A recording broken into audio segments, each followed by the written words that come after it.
সরকারি রূপকল্প 2021 বাস্তবায়নে উন্নয়ন সহযোগিতা অব্যাহত রাখবে জাপান।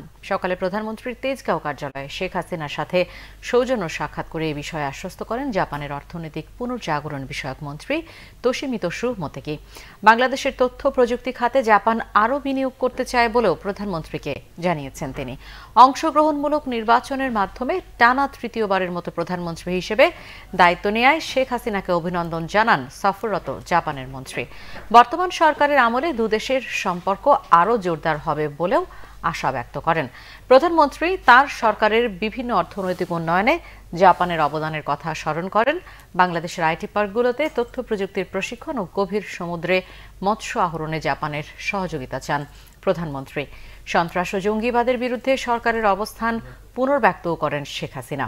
পরে প্রধানমন্ত্রীর সাথে সৌজন্য সাক্ষাৎ করেন নেপালের বিদায়ী রাষ্ট্রদূত ডক্টর ছপলাল ভুসাল।